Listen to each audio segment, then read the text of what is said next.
After votes for a carbon tax exemption fell through, premiers and others start to get heated up when it comes to pushing back on the Liberals. Let's get into it.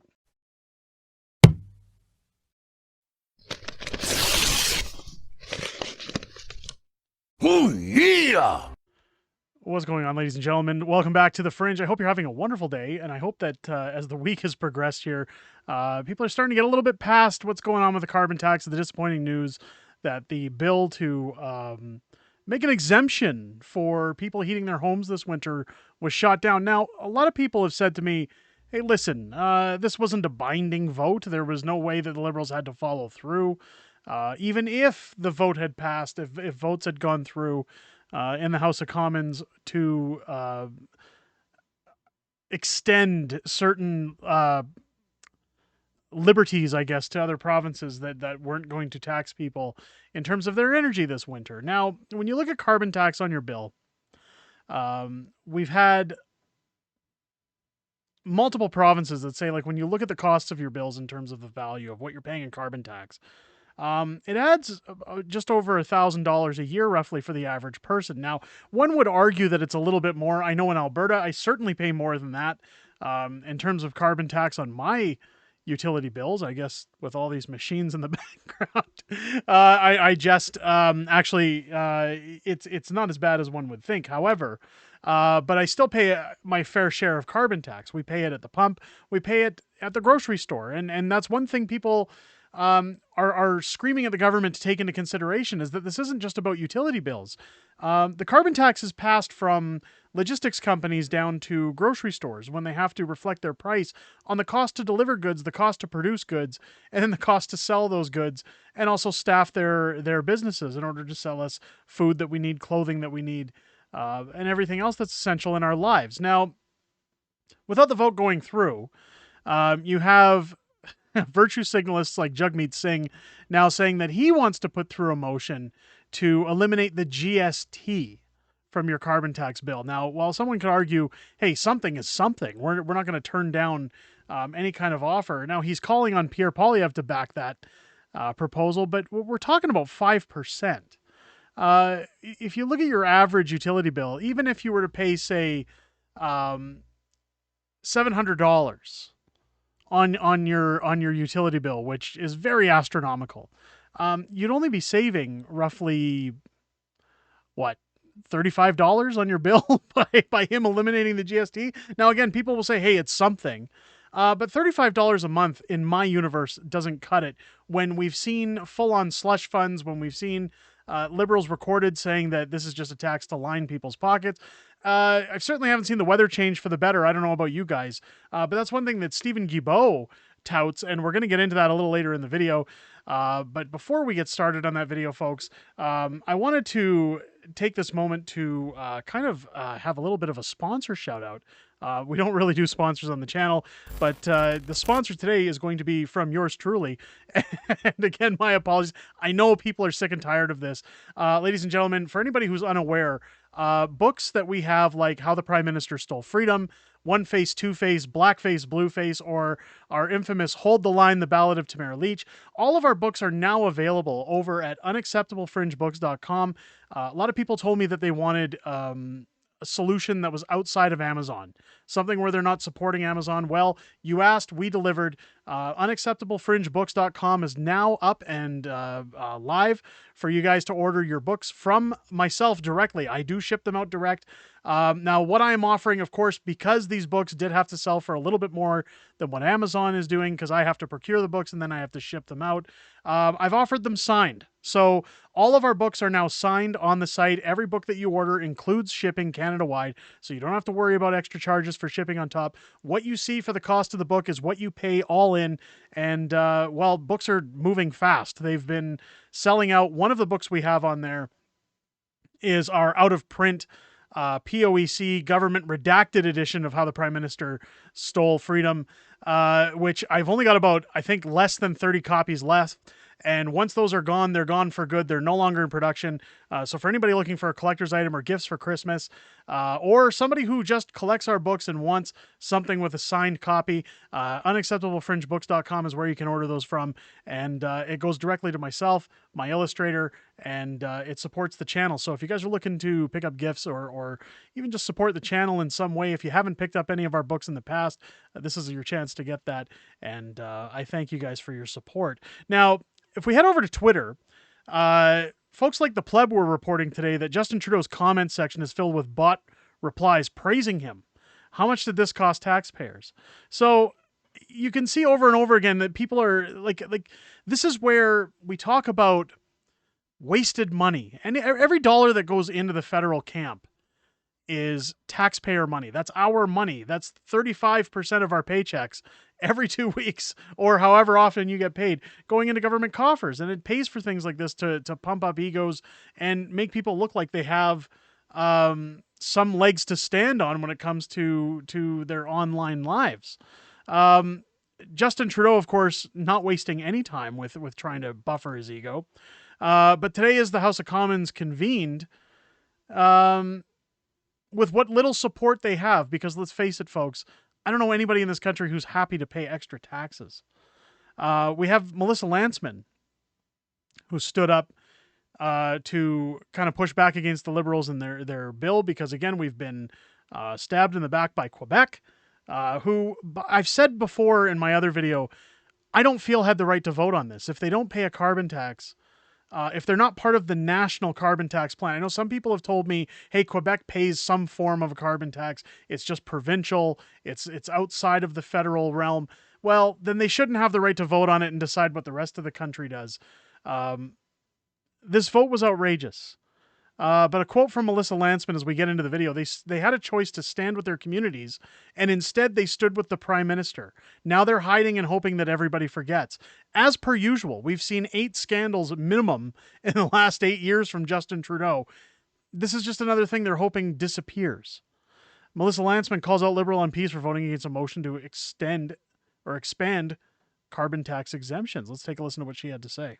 Certainly doesn't help the people in Newmarket, in Aurora, in Richmond Hill, in Woodbridge, in Markham, in Stouffville, or in North York. All of these communities got sold out by their Liberal MPs, and they can't even tell people why. They had a choice to stand with their communities, and instead they stood with the Prime Minister, and now they're hiding and hoping that everybody forgets. If these MPs won't listen to their constituents, won't advocate for them in the House of Commons, and won't even stand to defend their vote, then what are they even doing here?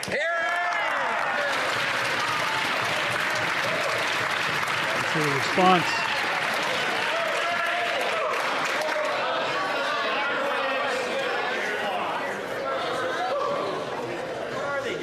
The Honourable Minister. Thank you, Mr. Speaker. This policy choice is about both affordability and about ensuring that we are addressing the climate crisis. I call on all provinces and territories to join us, certainly the Government of Ontario. Ontario has indicated an interest in moving forward with us on co-delivering this project, which would be enormously important going forward. But I would say, Mr. Speaker, that yesterday the Leader of the Opposition essentially said that he will walk away from Canada's climate targets, eroding the Canada's credibility in the international community, eroding the ability of the world to address the climate crisis.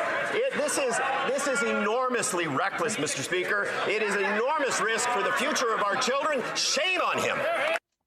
Okay, so more Liberal excuses. This is what we're seeing. This is nothing that they say can justify the implementation of a carbon tax. We're going to get into some quotes that Stephen Guilbeault gave yesterday, which it's disgusting. It's the fact that he thinks anybody believes what he's spouting. And I know there are those out there that believe in climate change, that believe, hey, this is happening. I got news for people, especially those living in Alberta. Did you know that when the dinosaurs were roaming the earth, that Alberta was actually a tropical climate? And that over millions and millions of years, the climate has changed? This is something that you can't prevent by paying taxes. Money doesn't change the weather, and yet all of these government officials seem to think that by taking your tax dollars and padding the pockets of their high-end supporters, that they're somehow going to change the way the weather is. Especially when our carbon footprint is very, very minuscule and small on the scale in comparison to other countries. It blows my mind. Now, of course, Stephen Guilbeault stood up today to discuss how proud he is to be a socialist. There's a little 20-second clip. Let's just make sure we got him on the record here. So I was sitting. I'm a liberal and a proud socialist, Mr. Speaker. But this reminds me of a certain quote from Prime Minister Harper, who talked about the fight against climate change as a socialist plot. That's what the Conservative Party, and here it is. You have it again, Mr. Speaker. They do not believe that climate change is an issue, Mr. Speaker. So here it is. I'm a proud socialist, Mr. Speaker, and I'm going to kiss Justin Trudeau's bum as much as I can. That's so.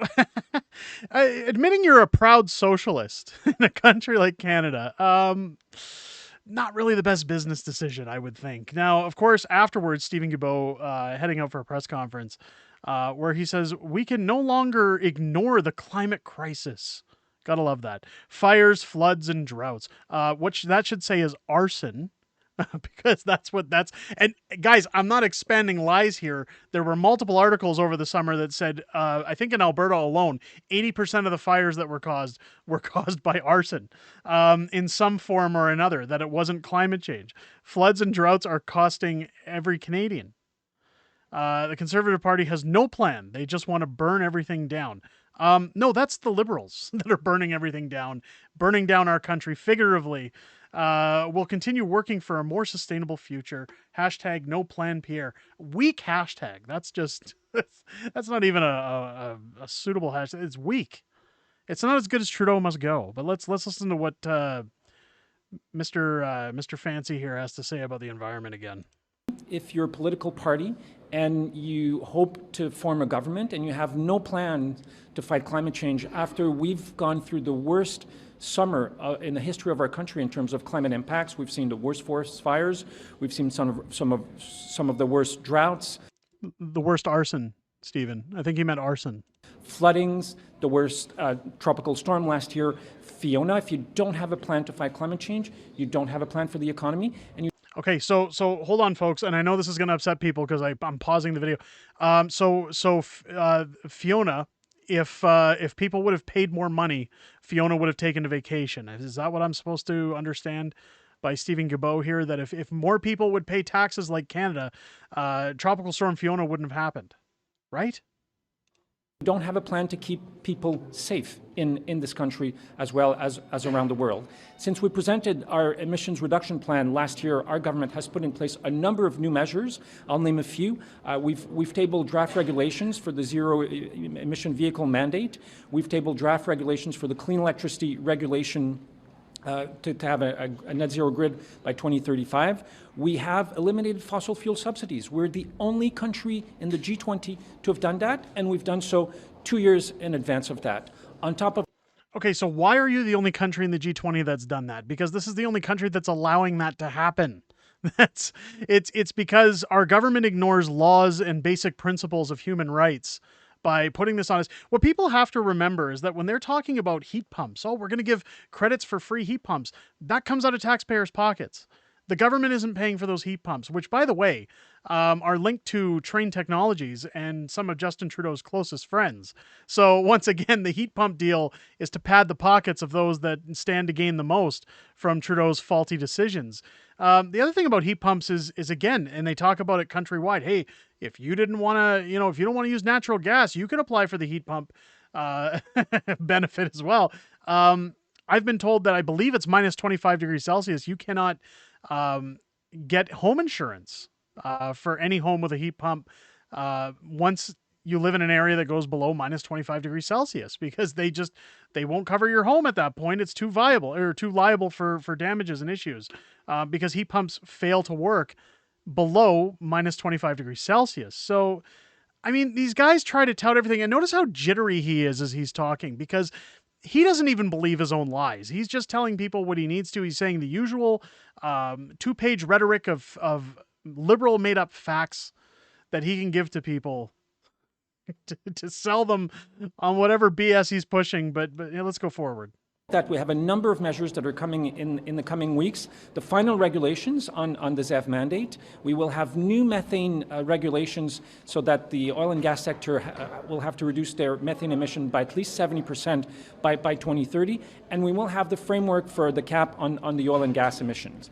That being said, the report we tabled to the UN last December showed that we're at 34% towards achieving our 40% emission reduction target by 2030. So I agree with the Commissioner. We need to do more. We need to do it faster, and that's exactly what our government is doing. And having no plan to fight climate change and not even be willing to recognize that you want to do something about climate change or even adhere to the Paris Agreement target is frankly immoral by the leader of the opposition. Merci.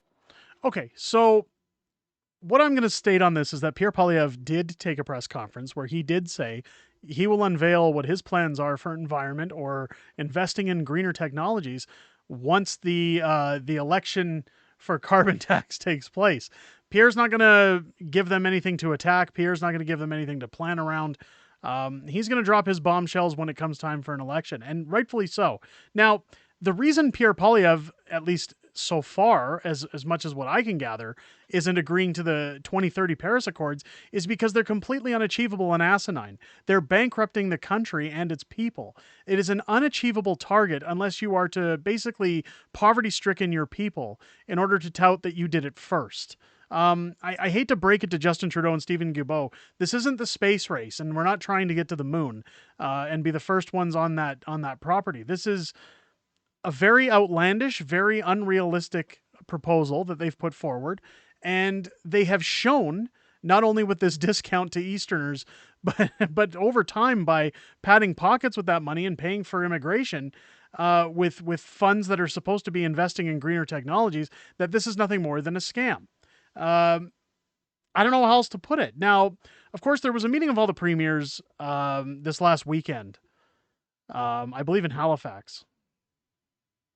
And every premier, now what you're seeing here are premiers who are NDP, conservative. I don't believe there's any liberal premiers anywhere unless we're counting Newfoundland. I could be wrong. Again, sorry, I apologize. I don't know a lot about the Eastern premiers. I'm pretty much well-versed in premiers from British Columbia to Ontario, and sorry, Quebec as well, because we know that's a bloc leader. But these are all people who have difference in opinions when it comes to policy, when it comes to taxation, when it comes to where money is going to go and how much is going to be taxed to people, and also different views on the climate when it comes to the scam of climate change and climate emissions rates. I know Danielle Smith has even said, we want to try to invest to be somewhere by 2050. I'm going to have some questions for her next week when she sits down on the channel in regards to that. And how realistic those goals are and what that might mean for Alberta. But let's hear what the premiers have to say, because after that vote, they are still not, or even I should say before the vote, they were still not convinced that things are going to be sunshine and rainbows heading forward for Canadians. Premiers are united in their message to the Prime Minister. It's time to have a real serious look at this carbon tax, Calling on the federal government to ensure the tax is fair. The carbon tax is not a silver bullet. All this is doing is just causing unfairness. Extend this carbon tax pause to home heating oil, but also extend it to other forms of electricity, propane. Provinces want more exemptions for more Canadians. With our ministers. After the Prime Minister recently dropped the tax on home heating oil for 3 years, a move that will help many in Atlantic Canada, where the Liberals are flailing in the polls. If they're going to give the Atlantic provinces a break, they need to give everyone a break. The pressure mounting from premiers and Pierre Poilievre too. Justin Trudeau has set us up for the carbon tax election. The Conservative leader voting to scrap the carbon tax on all home heating. In a rare move, the Liberals' key partner, the NDP, sided with the Conservatives. They don't have a plan to tackle the climate crisis, so I'm always reluctant to vote alongside the Conservatives in any way. On this vote specifically, it is very clear that this is a vote to reject the divisive approach of the Liberals. Veuille bien se lever. During the vote, political finger-pointing. A Liberal MP who previously voted with the Conservatives to remove the carbon tax voted with the Liberals. Mr. McDonald Avalon. That caused an uproar from the Conservatives' benches and the Liberal to make an alleged gesture. The member from Avalon literally gave the finger. I scratched the side of my head with 2 fingers. I scratched the side of my head with 2 fingers. Well, hang on a second here. Let's go back. Because you can actually see that in the video here. I'm going to maximize this on the screen. I'm going to maximize this on the screen because I was saying it was 2 fingers when we were looking at it the other day. I'm just going to adjust it here because you guys can't completely see it. Hang on. Let's move my... Sorry, guys. I'm gonna change my... This is kind of on the fly, so I apologize. Let's change... So here we go. You can see him in the corner here. Sorry, I had to adjust where I'm recording from. Here's the big smirk smile on his face after he sat down from scratching the side of his head with just 2 fingers. Why would he have a smile like this if all he was doing was scratching an itch on the side of his head? This is where I can pretty much say, look, it's very obvious what he was doing. He's smiling, he's laughing. I know we went over that in a different video, but look, this whole thing's a mess. Ultimately, what the Prime Minister has done is just seared division. He's aligned with Quebec, and we've always known Trudeau is in bed with Quebec. And they've basically divided the country to say, look, we're willing to make compensations where it costs us seats, where it's going to buy us more votes. And we're not going to make any concessions to those who are struggling. We don't care. We don't care if you're homeless. We don't care if you freeze to death. We don't care if you can afford your bills. And we don't care if you have to take on another job just to pay us. We're going to continue living our lavish lifestyle. We're going to continue doing our ridiculous spending. And you're going to be out in the cold in more ways than one. So... the thing I hate to break to the Liberals after this long video is that I don't think it really matters what you do at this point. You can't buy votes. And not at this point. This is a sinking ship. And I've been saying it in other videos too, that I think that this vote was really the writing on the wall to seal their fate, to put the nail in the coffin and say, well, no one's going to forget this, because as much as a scandal comes and goes, and as often as something bad can happen in politics, people don't forget when it hurts their wallets, when it affects their lifestyle, when it comes down to affordability. And right now, people can't afford to gas their vehicles just to get to their jobs, and people can't afford to buy food for their families. It's definitely going to be a challenging holiday season this year for people as we approach the Christmas season. And it's going to be, I'm telling you right now, people aren't going to forget that. People aren't just going to mull that over and say, well, yeah, that year was a struggle, but look at all the great things Trudeau's done since. It's over. It's over for him. It's over for his Liberals. Pierre Poilievre said it best, that now it's not even a matter of if, it's when. And we all know that this is coming to an end. My only question is how much worse is it going to get for us before he gets out of here? And how much more money is he going to steal away from hardworking Canadians? Let me know what you guys think down below in the comments. Again, I apologize for the very long video. I hope you guys enjoyed it, and I hope that this video has earned your subscription. If it's your first time here to the channel, make sure as you're hitting that subscribe button, you click your bell on for notifications, as less than 100 subscribers right now are being notified when our videos drop. So make sure you've got your bell hit so that you can be notified every time we drop content here on this channel. Join us live Sunday night here on the stream at 6:30 p.m. Pacific time, where we do the weekly wrap and we chat with everybody in the community about everything that's happened in the week prior, everything coming up in the week ahead. And we have a little bit of back and forth with the community and get to know you guys outside of making these videos. I look forward to seeing you guys there, and I hope you enjoyed this video. I'll catch you on the next one.